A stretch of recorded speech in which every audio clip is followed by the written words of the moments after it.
हालात बा। हम आपके बतावे चाहत बानी कि हालात बहुत बेकाबू हो गईल बा। चारों तरफ खौफनाक मंजर बनल बा। ये पूरा तरह कंट्रोल से बाहर बा।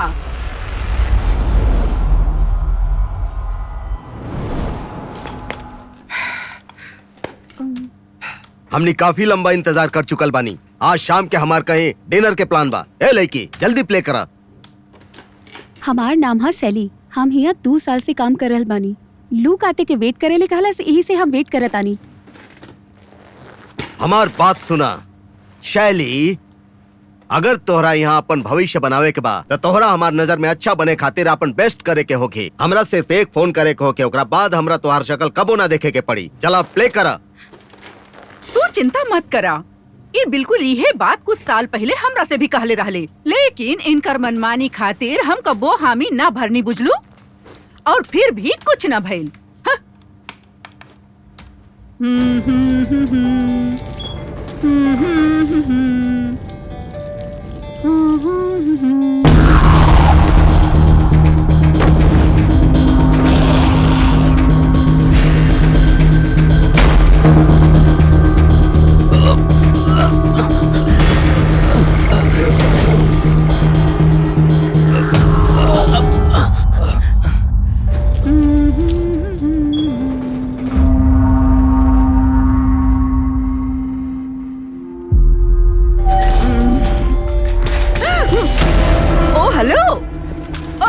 चला हटा।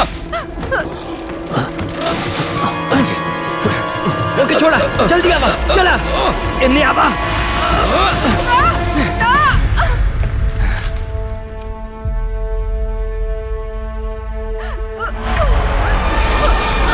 डायन कहाँ के? तू एकरा बारे में का जानत बा? समस्या का बा? बताई हमार समस्या का बा। हम ही औरत के द्वारा हमरा सम्मान ना देवे के वजह से बहुत परेशान और थक गइल बानी। पीटर, तोहके सम्मान कमावे के पड़ेला। तू जरा अपना आप के ता देखा। हम बहुत सम्मान कमैले बानी। तोरा पता बाना हम ही नेटवर्क के साथे 1975 से काम कर रहा बानी। हमके पता बा तुम्हारी पुराना स्टोरी। तू एकदम टोटल वीडियो कैसेट जैसन बाड़ा। ये सही वक्त नहीं थे।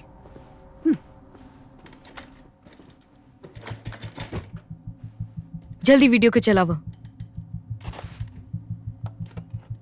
हम बानी प्रोफेसर लेबोर्ड और एक खतरनाक वायरस के लेके ये हमार फाइनल रिपोर्ट है। ई जे है पैंडोरा वेरिडे सिबेरियकम। ये रिपोर्ट खातिर मंजूरी ना मिलल। ये बस हमार कन्फेशन है। ये वायरस साइबेरिया के नीचे जमल मिट्टी से खोजल गईल रहे। पहला बार ओहे मिलल रहे। ये लगभग 30,000 साल से यह अवस्था में रहे। पहले ही नल्ला रहले, इंसान खातिर हानि रहित। लेकिन जब एकरा चूहा के खून में डालल गई तो ये जाग उठल और चूहा लोग के बहुत तेजी से इन्फेक्ट करे लागल। ऐसन हम पहले कबो ना देखले रहनी।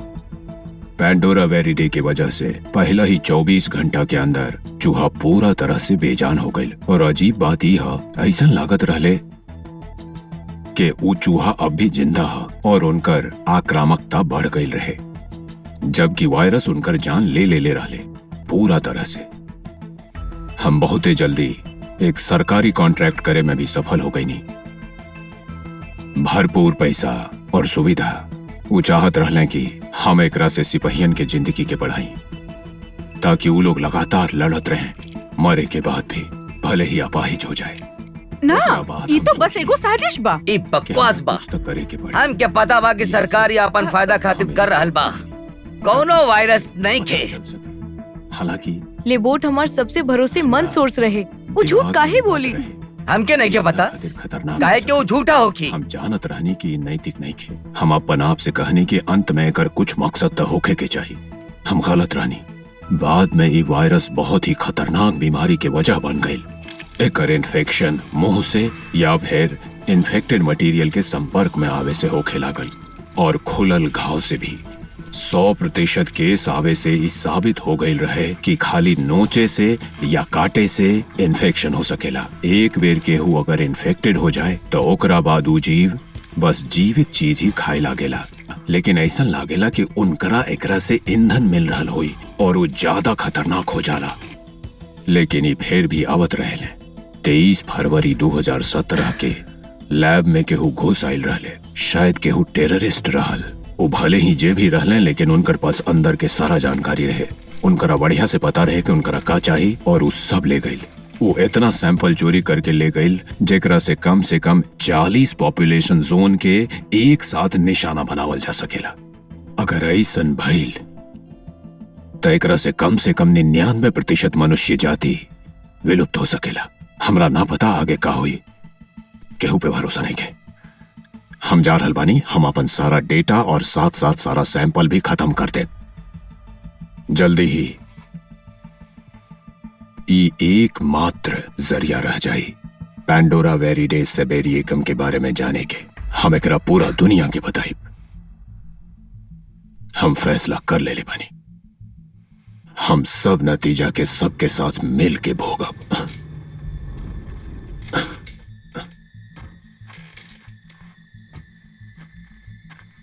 एही अब कुछ सुरक्षित नहीं के कात्या। हमरा लागेला अब दुनिया ही असुरक्षित है। हम एकरा खत्म करता नहीं। माफ कर दिया कात्या, तोहरा परेशानी में डाल बनी। हमरा पता ना रहे कि हम केकरा पर भरोसा करी। तोहरा पास ईमानदारी है और साहस है। Good bye Katya, good luck.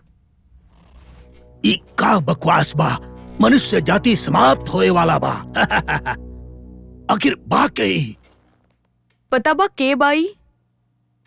वो हमरे सामने सिर में गोली मार लिहलस काहे कि ओके पता रहे कि वो इन्फेक्टेड ह।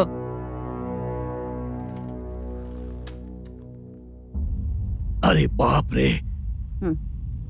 ना, ये सच ना बा। ये नहीं के हो सकत। ये नहीं के हो सकत। एकरा का मतलब बा? हमरे लगे कितना समय बा?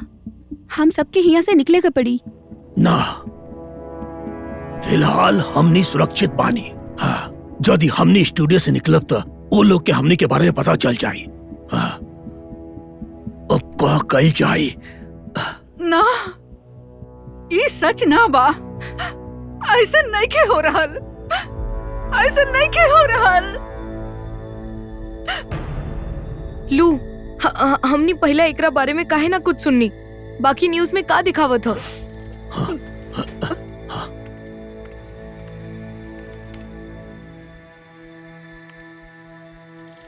सब बंद बा।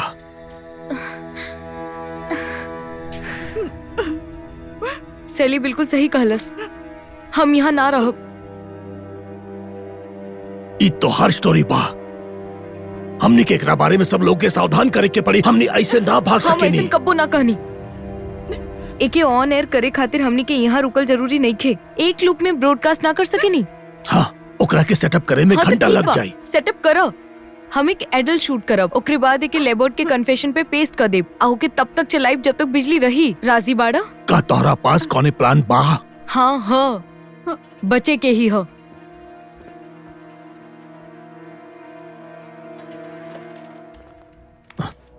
रउआ का करे तानी? पूरा दुनिया में डिजिटल ब्रॉडकास्ट सैटेलाइट चैनल फैलल बा और जौन लोग के बड़ा नेटवर्क के जरूरत नहीं खे, बस एक चांस ले के बा कि शायद उनमें से कोने न कोने नेटवर्क एकरा संपर्क में आ जाए।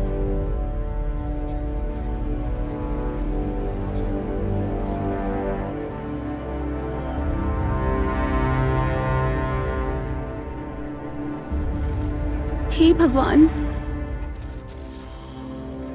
नहीं। हार्डिन ओइजा रहेला।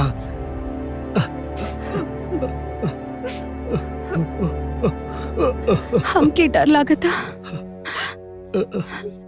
इट्स ओके, शांत हो जा। शांत हो जा।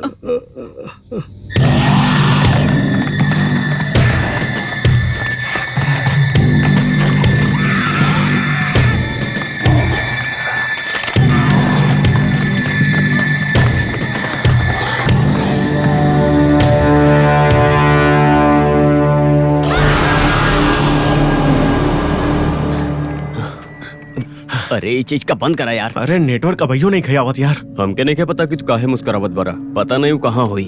देखा यार, इतना दूर आ गेल बानी पर कुछो नहीं के भइल। अबे तक हमार किस्मत अच्छा बा एलेक्स, ठीक बा? और अबे तक तू ओकरे बारे में सोचा तारा। हमका फैसला ले पे मजबूर ना करी।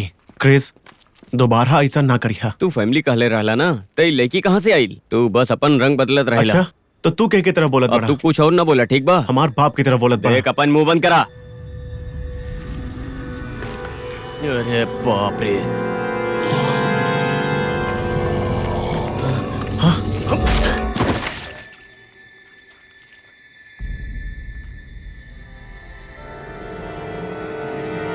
क्या हुआ?